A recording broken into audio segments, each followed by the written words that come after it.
Till the rivers all run dry. He's one of a kind, down to earth, warm and honest. He's had #1 hits 9 years in a row, 13 gold albums, and countless awards. He's Don Williams. Love is on a roll, love is on a good roll. Now, 18 of his greatest hits are all on one exclusive album, the very best of Don Williams. I believe in Mom and Dad, and I believe in you. I'm pleased to share this special album with you. I hope you enjoy it. Lord, I hope this stays good, but if Hollywood don't need you, honey, I still do. Living on toast of time. Don't miss the finest Don Williams collection ever. Living on toast of time. It must be love, it must be love. Kick off your shoes, turn out the light, and love me tonight.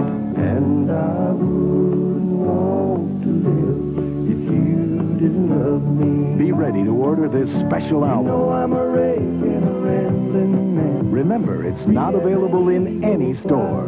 Yeah, what do you do with good old boys like me? Here's how to order yours now. Some broken hearts never meant. To order, call toll-free 1-800-321-5700. To save all COD and handling charges and pay only $8.98 for the album, $9.98 for the tape. Send check or money order to Don Williams, P.O. Box 700240, Tulsa, Oklahoma 74170. Remember, to save all additional charges, send check or money order to Don Williams, P.O. Box 700240, Tulsa, Oklahoma 74170. Of Texas wrestling. Tonight we've got something a little unusual for you. Over the years it has developed and has been given prominence in some parts of the country to the point that there have been contests between teams of father and son. Now we're going to have a father and son team tonight. We're going to have Tiger Conway Jr. and his father, Tiger Conway Sr. Took a lot of thought for me to get that out, but these two make an excellent pair. But you know, I can remember when it was sort of classical for an athlete always to hide his age, never to be proud of the fact that he had a son old enough to play ball, or a son old enough to wrestle, or a son old enough to do anything, because he felt that youth was the only way that you could survive. Now, wrestling is a sort of a sport that compensates for age by a change in your reflexes, and it doesn't demand the instantaneous reflexes that some sports require, and therefore you compensate by using defense, and you use the things that you know and know well, and you stay in shape. And this is the greatest thing that ever happened to any father, was that he had to compete with his son in order to stay in excellent tip-top condition. A lot of you fellows out there who are watching this program could get out of that chair and just gradually work into competition with your son. But don't pick on the Conways. Up in the ring, we have ringside announcer Boyd Pierce introduces the next match coming your way. 2 out of 3 falls with a 45-minute time limit. Introducing first the regular father and son team from Houston, Texas, Tiger Conway Jr. and Sr. And accompanying Playboy Gary Hart and Mark Lewin. The introduction is not over. The action is starting as both Tigers, Tiger Sr. and Tiger Jr. unleash the explosive attack on the Maniac and Playboy Gary Hart. This is a tag team event, and I believe in a couple minutes the referees will get this thing in order. This is the kind of match, the kind of battle we expect. And you see they clear the ring. The Maniac is outside the rope. Playboy Gary Hart's in the corner. He wishes he was outside the rope. 2 out of 3 falls, a 45-minute time limit. For those of you who've been watching us the last month and a half, you know what the stories are about. It's a personal issue between Tiger Conway Jr. and Maniac Mark Lewin that involved Tiger Sr. Now it involves Gary Hart. Promoter Paul Bosch decides, well, why don't you stick all 4 of them in there in a tag team match and let them settle it that way. Good shot. Gary Hart giving last-minute instructions to the Maniac. Gary Hart's probably telling the Maniac is these Tigers can't hurt us. In the back of his mind, I'm sure Hart is hoping the Maniac can carry most of this match. He does not look forward to stepping inside the ring with either Tiger Sr. or Tiger Jr. Your referees are Bronco Lubitsch and Nick Kozak. My name is Peter Burkholz. I'll be a commentator during this tag team event. As things start to settle down just a little bit, Maniac Mark Lewin deliberately taking his time coming out of that corner. Let the Tigers simmer down just a little bit. Good shot of Tiger Sr. He's ready for action. They were ready for action a couple of weeks ago. They've been looking forward to this match. The Conways have been training hard. They've been working together. And they are starting to make a formidable tag team, as the Maniac and Gary Hart will find out in just a few minutes. But don't sell the team of Maniac and Gary Hart short, because when you've got someone the caliber of the Maniac on your team, you're a mighty proposition. Here comes Junior. But there he lets it fly. He hesitated just a moment. He waited till the Maniac relaxed his guard, and he found both men, and two heads are better than one. Especially if you have Tiger Sr. crashing them together. Shot of the Maniac, the man who's been rampaging through opposition here in the state of Texas.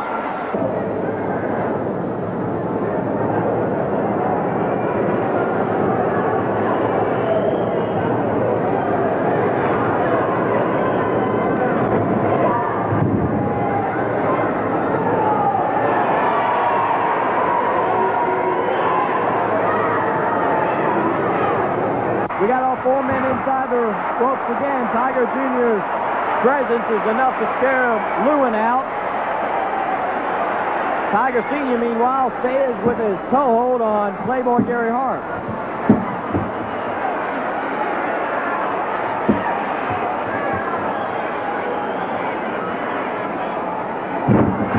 Leg crasher, 250 pounds of Tiger Conway came down on the inside of that leg. Goes right back to that leg twist.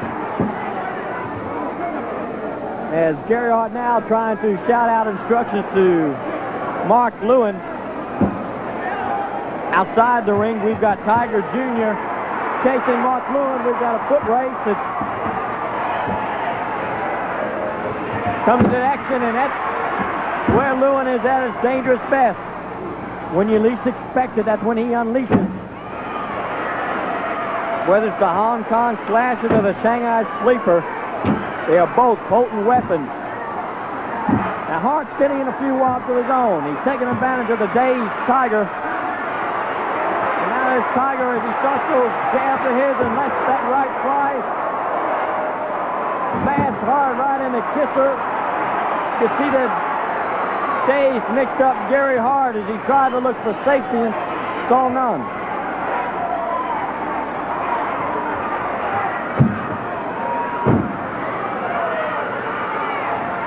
Hart tags Lewin. The legal tag, but what Hart's doing now is not so legal. He's tying up Senior as he's trying to get out of the ring. This left Senior wide open for the Maniac. Now let's see what he does against Junior. Crowd yell for Junior to let the Maniac have it. Lewin hangs outside the rope, takes advantage of the safety of the 10 count. Junior tells Bronco to check out what he's doing. That's one of the favorite maneuvers of the Maniac. He likes to loosen that turnbuckle, and many times it comes attached from the ring post, and he uses that same turnbuckle on his opponent. Lewin, his wild, rugged style, had him banned from the United States several years ago. He was spent nearly 7 years outside the country. It was Playboy Gary Hart who used his power, influence, and money to bring him back into the state. He's part of Hart's infamous army. The other major crucial part is a spoiler. But this Maniac is a wild and rugged individual who is a victim of disqualifications, but there are no disqualifications in a brass knucks title match, which is one reason why Mark Lewin is such an unbeatable brass knuck champion. But unbeatable is not a word that's familiar with for Ernie Ladd. Neither Tiger Jr. That's high-flying Tiger.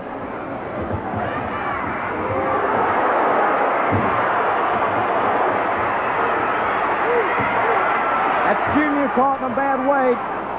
Hart saw the opening. He let that left to his fine Tiger Jr.'s face. That time he goes for the throat.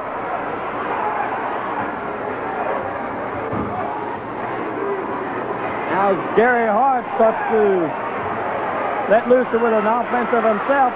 Look out, a Maniac holding on to Jr., who, while Hart pleaded his case with the referees, Tiger Sr. coming around the outside as he attempts to take matters in his own hands.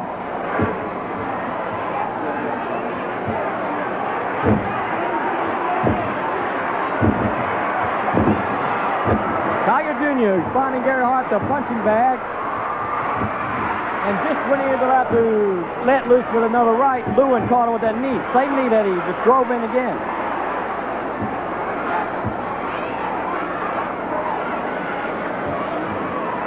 This Hart and Lewin is starting to work that tag team. Hart works them over, tags Lewin. Lewin comes in, works them over. 2 out of 3 fall match. This kind of punishment pays off in the long run. Lewin with those double chops of his. Finding the side of the head and the side of the neck. That one caught Jr. squarely in the neck, right by the same spot that the Maniac's putting the big squeeze to. He softened it with the chop. Now he goes with the squeeze.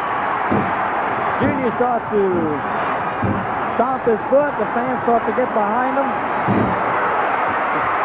Wide shot as now they're catching Jr. in action.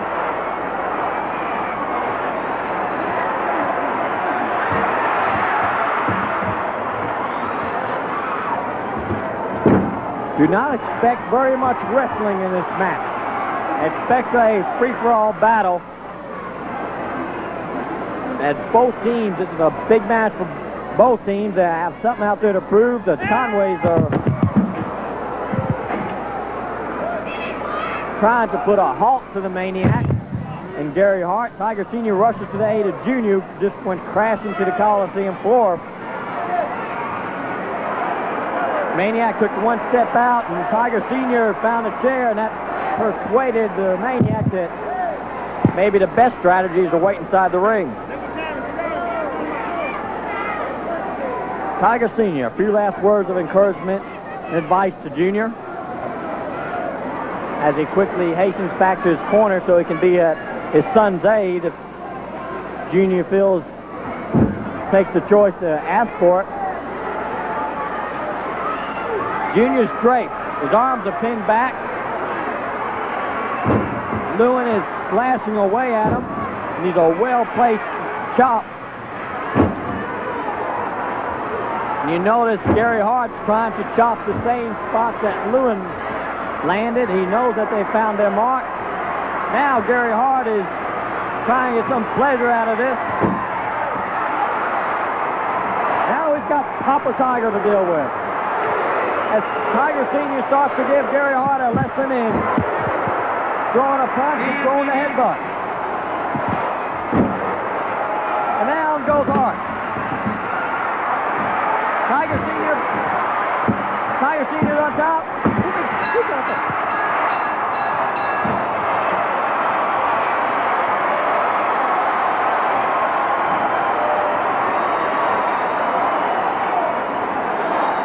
The winners of the first ball, 10 minutes, 13 seconds, the Tiger Conways. Would you like to see something really incredible? Then look at this. These are real diamond rings, perhaps more diamond rings than most people see in their entire lives. Together, they're worth a small fortune. Yet all of these diamond rings, over 1 million of them, will be distributed as part of a nationwide publicity campaign for only, now listen closely, for only $10 each to the first 1 million people who phone this toll-free number. So get a pencil and write it down now. These are the most beautiful diamond rings ever created by the New York jewelry firm of Christie and Spring. Designed for dinner and evening wear, these are the same diamond rings as advertised in leading newspapers, magazines, and jewelry catalogs. Over $9 million worth. That's correct. $9 million worth have already been sold. Each ring is set with a genuine quarter-point 17-facet diamond, cradled in a classic Tiffany setting, specially faceted to enhance its luster and magnify its visual impact. And the entire ring is layered in genuine 14-karat gold. Yet all of these diamond rings, all 1 million of them, will be sold for the astonishing price of only $10 each during this special nationwide publicity campaign. Yes, you truly can own one of these diamond rings for only $10 each if you're among the first 1 million people to phone this toll-free publicity number. So get a pencil and write it down now. Operators are standing by to take your call. And if you have a Visa or MasterCard, by all means have it ready when you phone so we can speed the processing of your order. And you'll save $4 COD and handling charges if you do. But hurry, phone this toll-free number now. Pay only $10 for a genuine diamond ring. Call 1-800-453-7100. That's 1-800-453-7100. Save $4 COD and handling charge if you order with your Visa or MasterCard, or mail $10 to Genuine Diamond Ring, 470195, Tulsa, Oklahoma, 74147. Up in the ring, we have the 30 seconds left of the rest period. Neither team taking advantage of the 2-minute rest period. Anxious to get it at one another, the Maniac bolted over to the Conway's corner. 15 seconds. And the both Tigers are more than happy to oblige them. We're going to give you a whooping you'll never forget about. Hart, get Hart! Hart, get Hart! Hart, get Hart! And that's Tiger Sr. just gave a few words to the fans here at the Coliseum, a jam-packed Coliseum. They start to chant, Honky Hart, Maniac Lewin. Either one, they're trying to get under the skin of Hart and Lewin. Up in the ring, that's Tiger Sr. who's tangoing with Hart. Comes up with that side headlock. It was Sr. who scored the first fall. That's 250 pounds of Tiger Conway. That's fine, but Hart found a solution then. He threw that elbow. He caught Sr. right in the beard. As Gary just yelled out something to the Maniac. The sign of a good tag team, that they work together. They let each other know what they're doing. He signaled for the Maniac to get ready. The Maniac came in, wasting little time with taking advantage of Sr., who's still dazed from that elbow thrown at him from Gary Hart. Again, the fans clap. They start to cheer. They start to chant, go, go, go. They love to see Tiger Sr. get up, and then love to see him go in, touch that corner, and let Junior come in.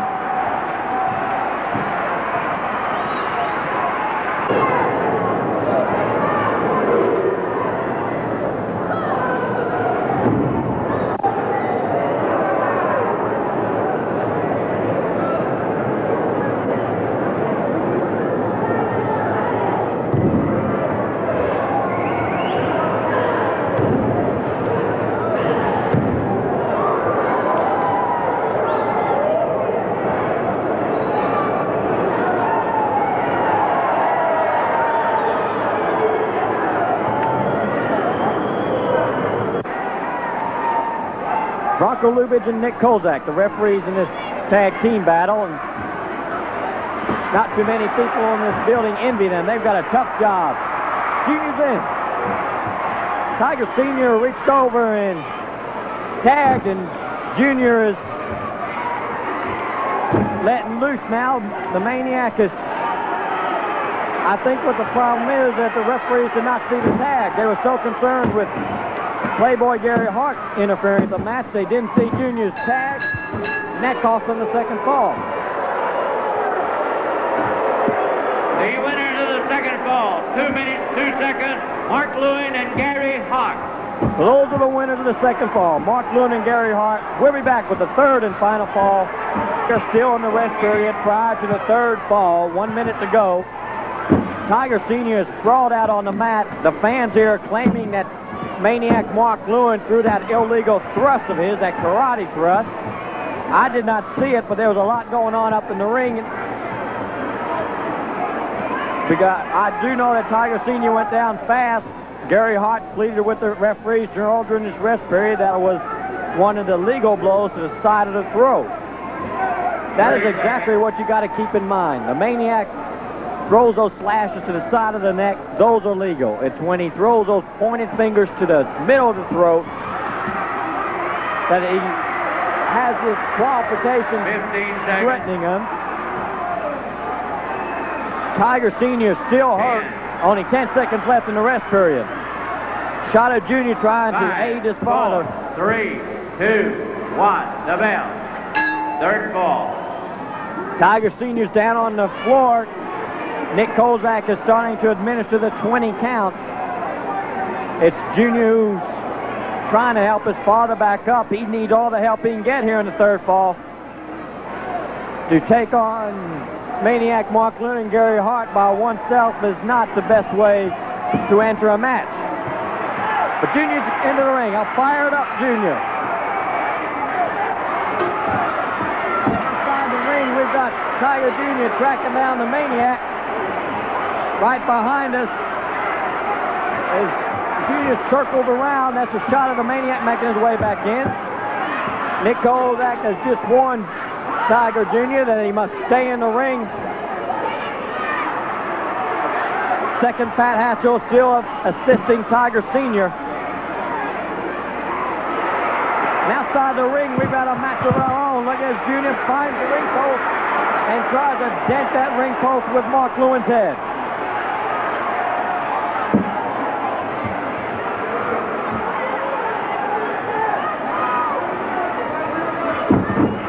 So you can see in the back of the screen there, helping Tiger Sr. away from ringside. Tiger Jr. momentarily has taken this match into his own. The shot of Sr., Hurt Sr. And that's the Maniac who jumped him. And that's the Maniac who's capitalizing on Sr.'s injury. Jr. found it a headbutt. Fans screaming him, let him have it.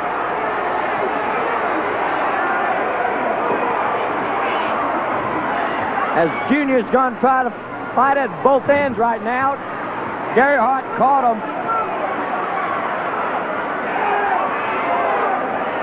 And up the aisle goes Tiger Conway Sr. on this help with the seconds and ushers. And it's all up to Tiger Jr. right now. Fans start to yell. Come up, and now is Junior just like to get his body moving in all different directions. And those punches of his are finding their mark. Now, no drop kick found Mark Lewin.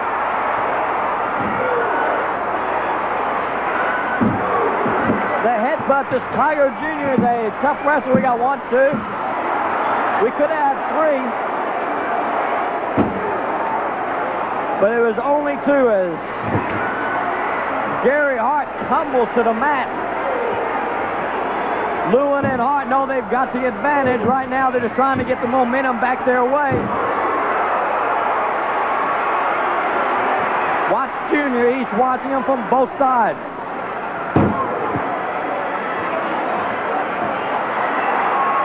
He aims in, cracks him. Maniac tumbles outside the ring. Hart is dazed inside the ring. We've got Junior on top. There's 1, there's 2, there's 3.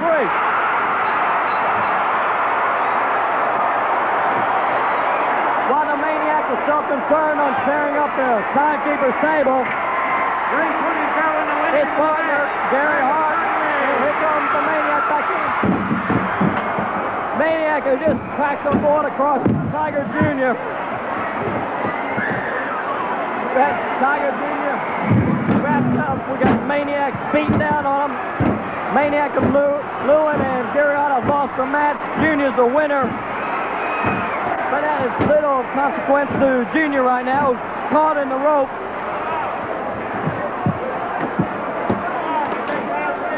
We've got the match. The match is history. Tiger Jr. and Tiger Sr., the official winners. Gary Hart, the Maniac, upset that they let this match get by him. Just let loose with an assault on Tiger Jr. that's left him in the ring. But the match is over, and Tiger Jr., he's the winner along with his father, Tiger Sr. And we'll be back with more Houston wrestling action after this word from the studio. Today, certain types of insurance are a must. If you don't carry auto insurance, who pays? You do. Without homeowners insurance, who pays? You do. If you're over 65 and on Medicare, as I am, and you don't have first-rate Medicare supplement insurance, who pays what Medicare doesn't? That's right. You do. And that's why you need secure care from National Home Life to help pay the bills Medicare doesn't. Take down this toll-free number while I show you how much you must pay even with Medicare in 1984. During the first 60 days of hospitalization, you pay $356. In the next 30 days, you pay up to $2,670. In the next 60 days, it jumps to $10,680. And believe it or not, if you have to stay in a hospital for 150 days, even with Medicare, you still have to pay $13,706. But when you have secure care, you pay nothing, not one penny of those expenses.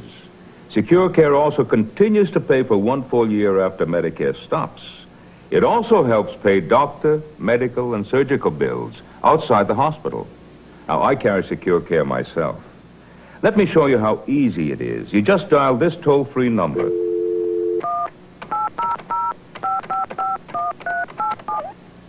Hello, Secure Care. May I help you? Yes, I'd like more information on Secure Care, please. Certainly. You too should call me at 1-800-225-3030.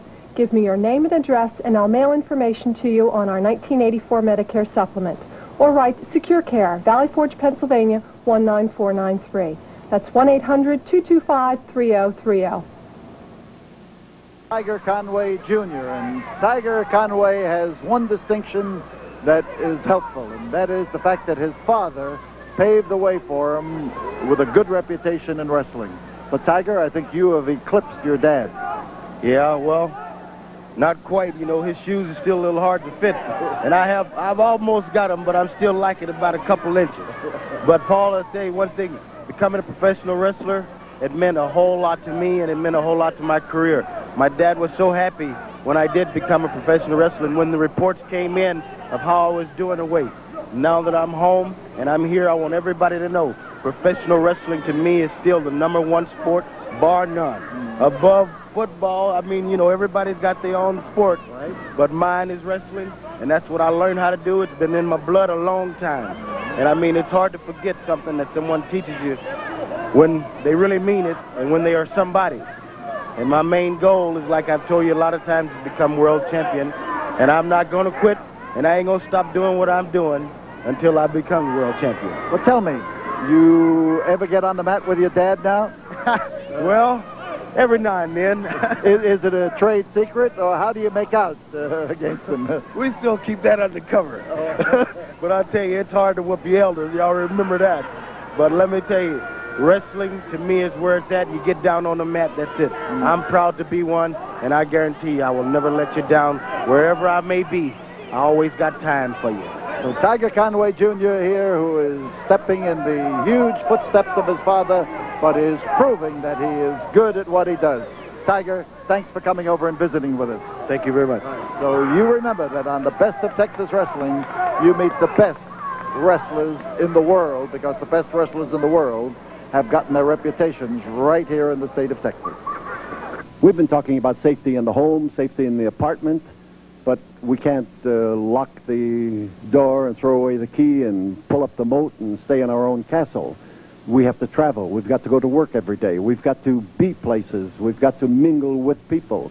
It's part of life that we must do this, and we must do it without worrying all the time. And the idea is to set decent habits, whether you're traveling by bus or subway, whether you must walk the streets, whether you're going up and down in an elevator. There is an element of danger with which you must cope, but we suggest that you cope in advance.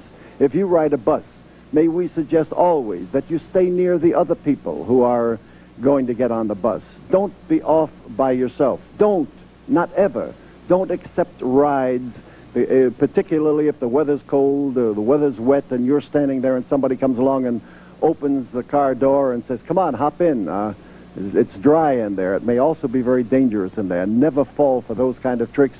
But don't let yourself stand out by putting yourself off on the corner or away from the group. There is an element of safety by traveling in numbers, whether those people are with you or not. Make it appear that they are with you. If you have problems on a bus, then tell the bus driver. If somebody's annoying you, change your seat. If they persist, be sure that the bus driver understands. And if you have trouble with anyone bothering you on a bus and you suddenly come to your stop, then don't feel that you have to get off there, particularly if you live at a dark place and you must walk a dark street.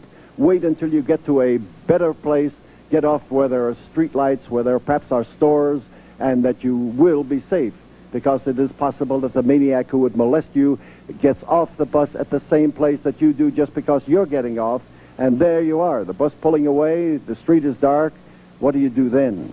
May I suggest that the one thing you don't want to do is to head like a homing pigeon for your home. You have got to remember that the leading somebody there then sets them up so that at their own convenience they can come and go after what they were after in the first place.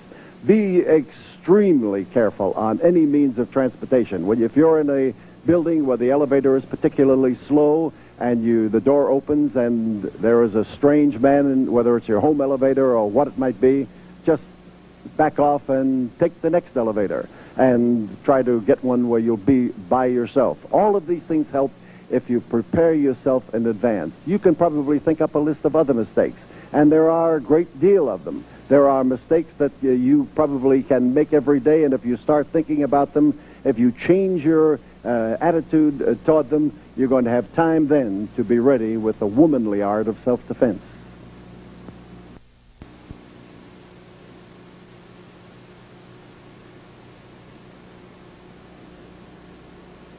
Nostalgia in Texas wrestling. We are looking now at a match that took place early in the 1960s, and we ask you now to search the back of your memory for the name Leo the Lion Newman.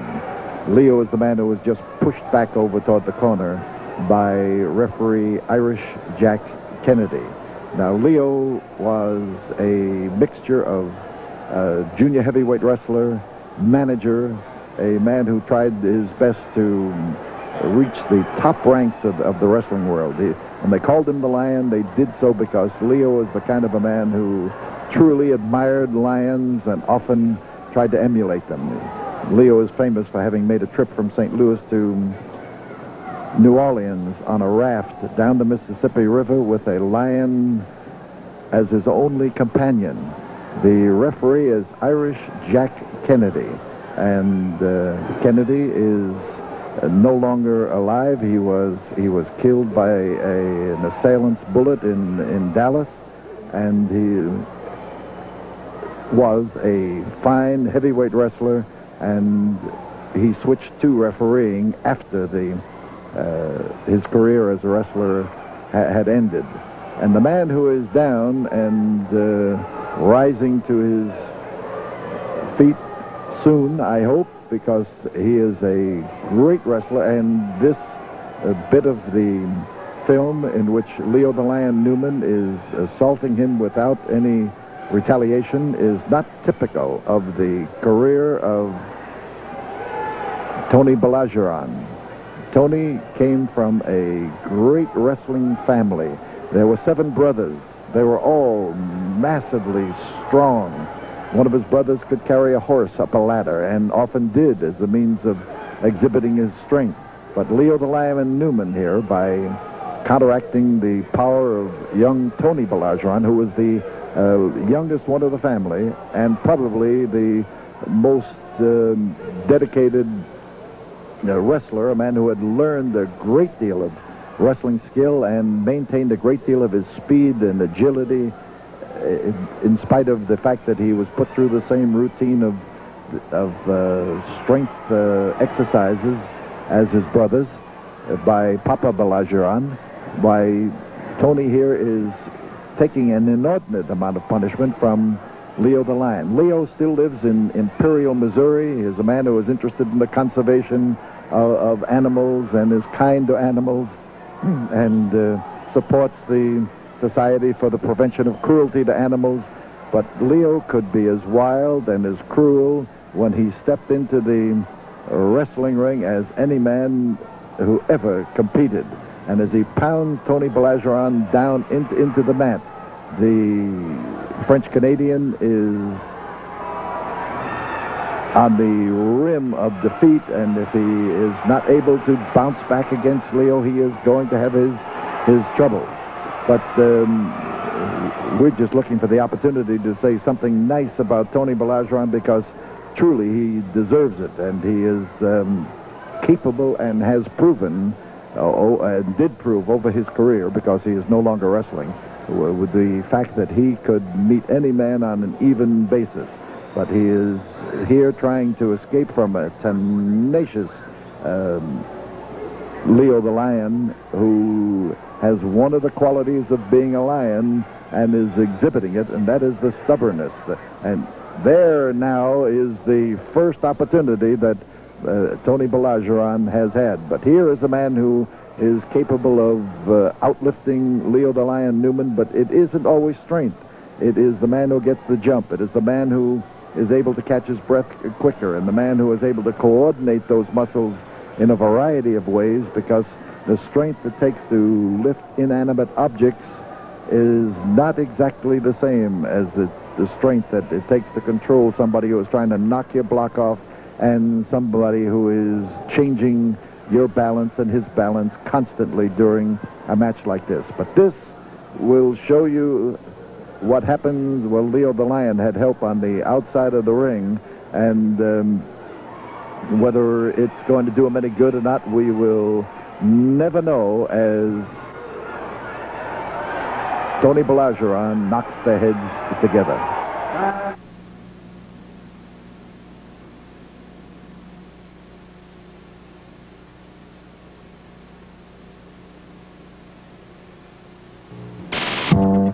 Free 1-800-228-5111. A pair of midget wrestlers. You shouldn't have much difficulty finding them, even though they come a little below your ropes and even below the size of our seconds in the ring. So we look at Little Tokyo.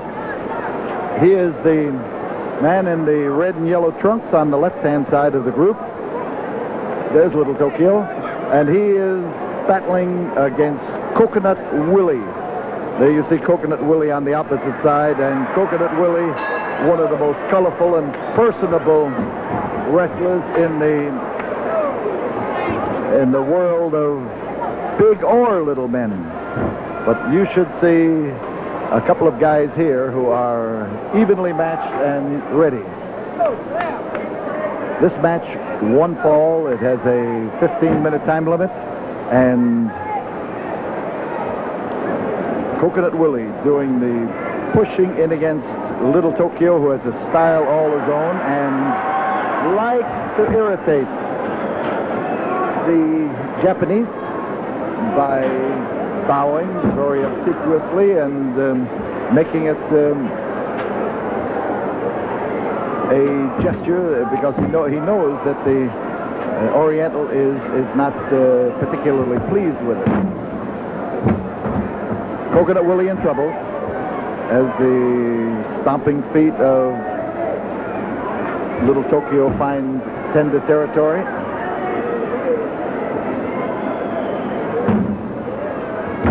Willie having trouble. And the Hawaiian is caught in a side headlock. And you see little Tokyo as he rears up on it and puts the squeeze on it.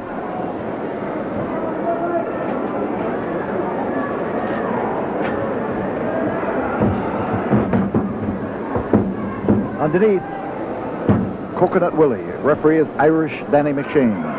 And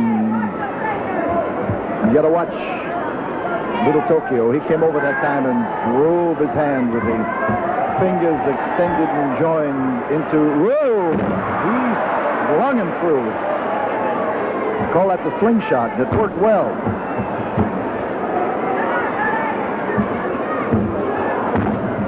Here's Coconut Willie, top man, and McShane gets down at least to initiate a count. Never did get very far with it. And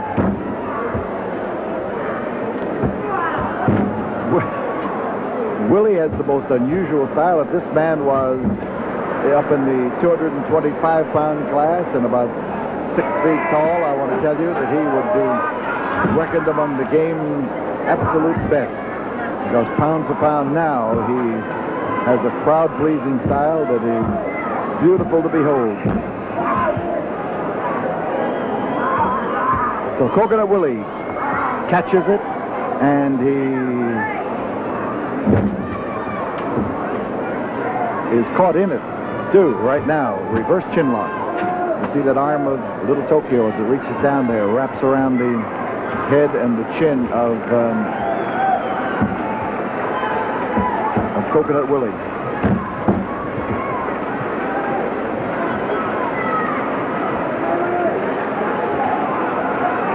Tough spot for Willie. On top is the Oriental little Tokyo, and the match was almost over that time.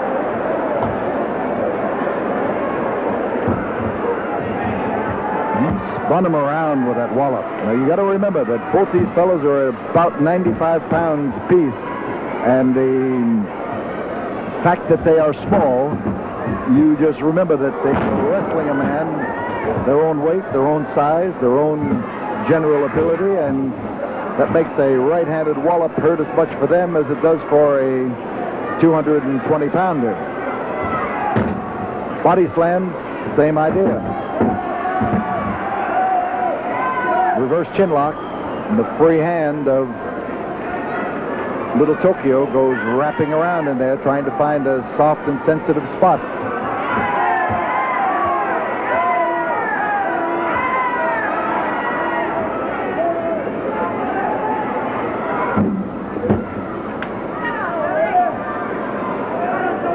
So Coconut Willie is taking it, but Coconut Willie likes to wait his spot and get in the position where he can open up and, as the saying goes, do his own thing. He's got a lot of things that he does all of his own. Full Nelson is the hold in this particular case, as he switches around from having it applied to applying it. And he just barely makes it. Those arms are short to be applying in that fashion. Here goes Coconut Willie again, and he has spun him up into the position to apply the grip again. The referee's telling Coconut Willie to let go, break the hold. He did. 5 minutes have gone by.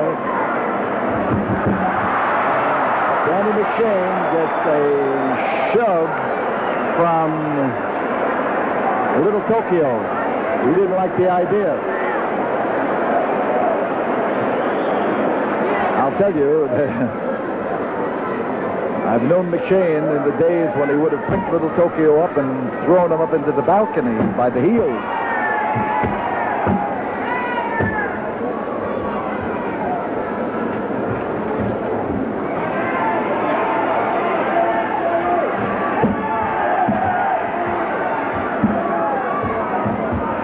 Arm bar for little Tokyo. And he broke it, but he sure snatched it right back again. Trouble for the Hawaiian. Coconut Willie is an avid surfer, and he's good at it. He takes the big waves, Waimea Bay and Sunset Beach.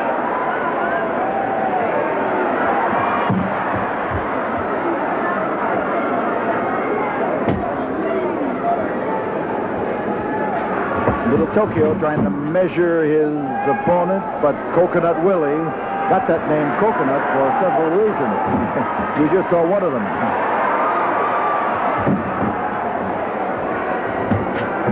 And he hurled him. Whoa, a nutcracker. Ripped those legs across the head of Little Tokyo, and he got them stacked up.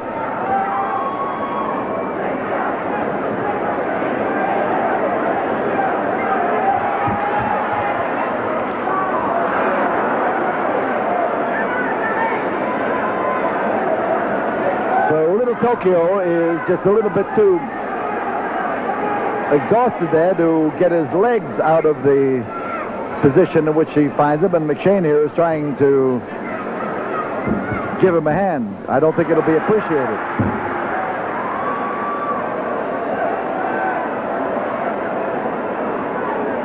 Tokyo, I think, is trying to include Danny McShane in his escape pattern.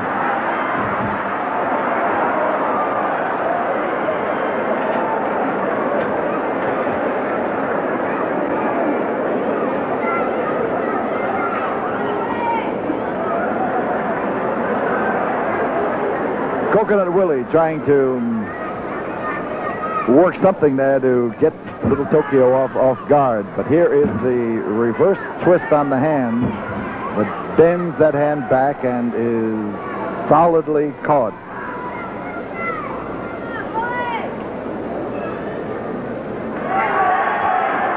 Yes, he's doing what you think he's doing, chomping down on the fingers of Coconut Willie.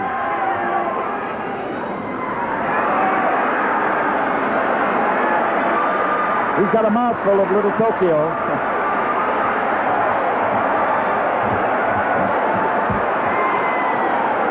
And as Little Tokyo comes above us here and rubs that turnbuckle for relief, you could just see the teeth mark in the mouthful that Coconut Willie managed to grab onto.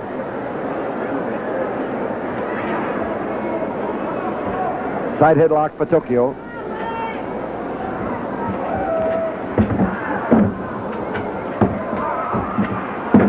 Coconut Willie is trying to set him up just like he set him up there. He showed it to him. And offhand, I'd say I don't think that he saw it coming. Maybe he thinks he's still seeing it.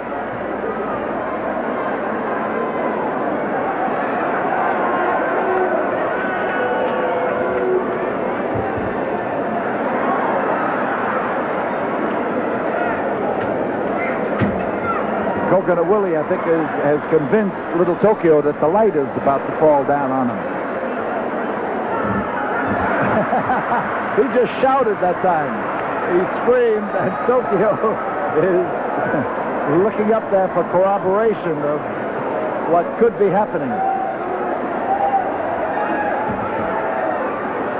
Boyd Pierce is trying to do a little further pointing to heighten the illusion.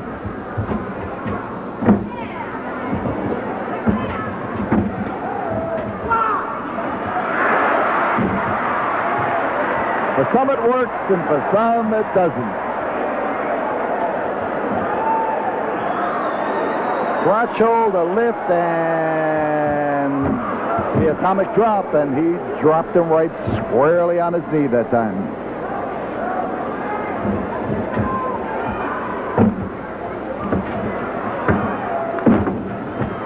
Coconut Willie, and he's moving fast.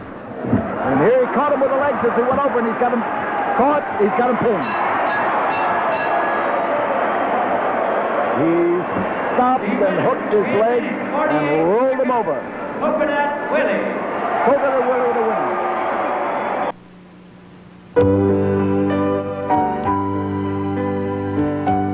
This famous star is considered the most popular pianist in the world. He's already sold 27 million records and won 121 gold records.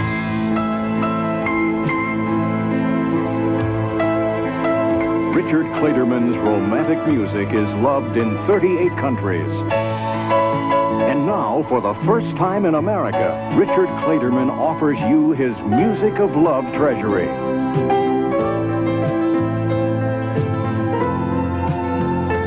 The world's most romantic music.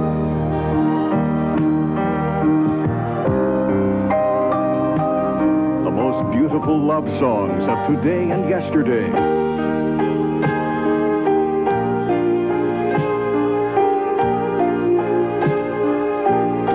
Music to stir your senses.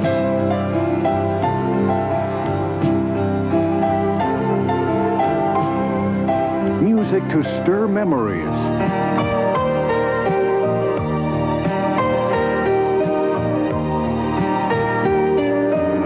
Every song richly orchestrated. Richard Clayderman, Music of Love. These treasuries will fill your days and nights with Richard Clayderman magic. Not available in stores. Order yours now. Call toll-free 1-800-228-2211. 1-800-228-2211. Or save COD charges, mail $8.98 for the beautiful album or $9.98 for 8-track tape or cassette, The Music of Love. Box 470195, Tulsa 74147. Music of Love, Box 470195, Tulsa, Oklahoma 74147.